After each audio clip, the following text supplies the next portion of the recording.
Now, Genesis have pretty much created an affordable Rolls Royce. Genesis might have just dropped on us one of the best luxury electric sedans you can buy today, and that is not an understatement. Now, if you're shopping in this segment, you have some options from Mercedes and Porsche, but have you considered looking at Genesis? Now, some of you might not recognize this badge here on the bonnet compared to Porsche or Mercedes, but this car here represents one of the best combinations of luxury features, driving performance, and electric range. For $145,000 before on-road costs and incentives, you're looking at a car that isn't very cheap. But then again, people who are buying this car don't have a very cheap sense of taste either. And at just over 5 meters in length, this car packs a ton of luxury on top of being an electric car. Now, starting on the inside, you are sitting in the best seat in the house if you're sitting in the back seat behind the passenger, because I have controls to push this seat forward to give me as much legroom as humanly possible. Now, I do have my own screen in front of me to control what's happening in the infotainment, so I can set my own navigation, control the music, control the lighting in here, and I can even watch videos in the back. And both passengers get that privilege. Now, I have a window shade behind me to block out anyone trying to look in that might not be able to afford this car. And then I also have some window shades here which help with blocking them out further. Now, in the center, we have a giant center console with plenty of storage and some actual physical auxiliary ports to put some headphones in to listen to what's happening in your screen. You have controls here to control those screens there, and you can even just turn them off, which is quite nice. And if you are feeling generous, you can lift this up and have someone sit in the middle seat, but you really don't want to do that because that sort of ruins the luxury experience. Even in a luxury car like this, I still feel like my knees are a bit higher than they were in the petrol version of the G80, and I can't recline my seat into a more relaxed position, which I would like to do to make the most of the space back here. And of course, I have my own climate controls back here. Now, opening up these hefty doors, you are going to feel like you're sitting in a premium product up front. There's plenty of leather stitching, very nice heated and cooled seats. The driver's seat is a massaging seat, and both of them have plenty of adjustment. We have a massive horizontal screen here, which is also a touch screen, but then you can also use it using a touchpad and rotary dial down below. Now, the steering column is electronically adjustable and all set to a memory setting, which is very easy to get comfortable. I have a touch display down below to control all my climate controls, but I still have some nice hard buttons, so it's not all thrown inside a screen. Now, you can see here there's wood trim going around the entire cabin here. Is just so luxurious and it feels great to touch. You have your paddles for adjustable regen brakes up here. Now, the driver's display is a really cool display because it actually has a 3D effect. So it reads your eyes and it will add a depth effect like a 3D TV, which is quite cool, but you can turn that off if it's a bit annoying. Now, it's not hugely customizable, but it does change its design depending on which drive mode you're in. So you have some hard buttons down here for your drive modes and cameras, and you also have a rotary shift dial, which has sort of like a glass material on top, which looks quite nice, and it also is backlit at night. Now, in here, you can also adjust your passenger seat, which is quite good, especially it means you don't have to reach around the side here or get out and adjust the seat, which is very useful. Now, here in the screen, we have an EV mode for this car, and there's something on top of this car that I will show you in a second, but you can see here how the solar panels are helping give you additional charge.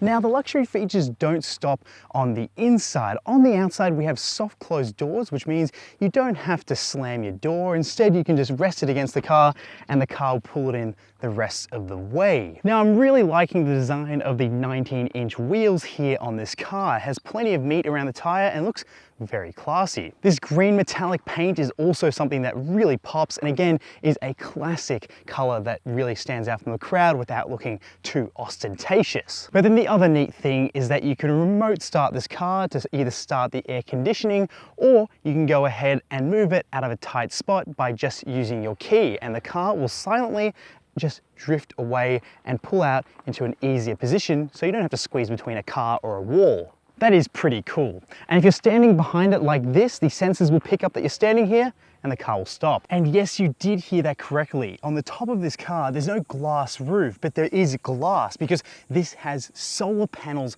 on the roof, which is perfect for driving around here in sunny Australia, because Genesis claims if you have this roof fitted to this car, it will add an extra 1,100 kilometers of range over a year of driving this car. So it's not exactly designed to give you more range, it's more designed to power everything electronic inside the car, aside from the battery, which you should actually be charging. But it's a cool step in the right direction to make sure you're still getting power to this car and a little bit of extra range when you park it out in the sun. But forget about solar panels, let's see what else is practical about this car, which is its automatic tailgate here, which is actually a trunk, because this opens not as a hatchback, but just as a trunk opening. So it will limit big items getting in the back, but easily you could fit at least 2 golf clubs in here.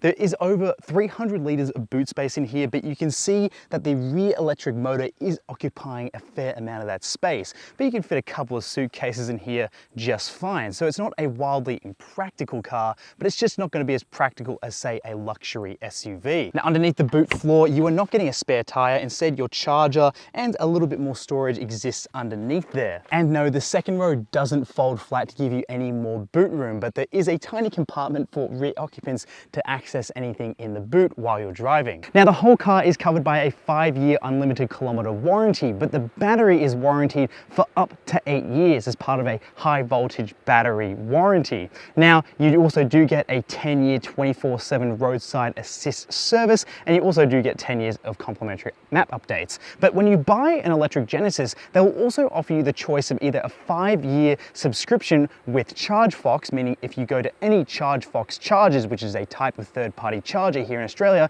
it won't cost you anything. But then you can also choose to get a faster charger installed into your house as a free of charge service when you buy an electric Genesis. Now, if you ask me, because of the different brands you're going to encounter when you're charging out on the road, I would say it's better off to get the faster charger installed into your house. Now, just how safe is the current generation of Genesis G80? Well, it scores a 5 out of 5 on Australia's ANCAP safety rating system. Now, that's a very good thing, which means this is a very safe car. And if you opt for the electric version of this car, you'll get the batteries low down in this vehicle, which also helps reduce the likelihood of a rollover event.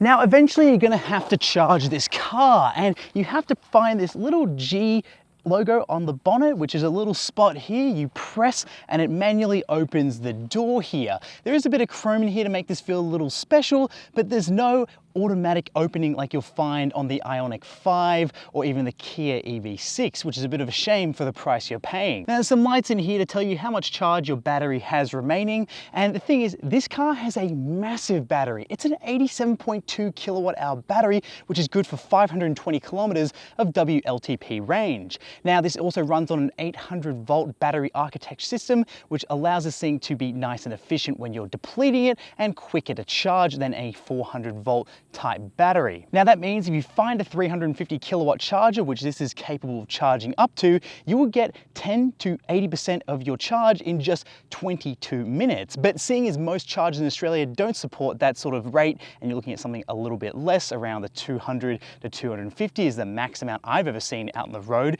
or usually you're encountering 50 kilowatts, at least you'll have a nice efficient battery that should charge nice and quickly. Now, you also do get this included vehicle to load adapter, which you've seen on many of my reviews, and it's the same thing where you just plug it into the car's charge port here, you open it up, and you get a nice AC port here to use to charge any sort of household items from the outside of this car using its battery. Now, this car is all-wheel drive, and it has 272 kilowatts and 700 newton meters combined from its 2 electric motors on the front and rear axles. Now, this car also has some pretty trick suspension, which will predict any sort of bumps in the road and try and prepare the car for it. Despite this being really heavy, this thing rides really quite nice, and it's like driving a bank vault.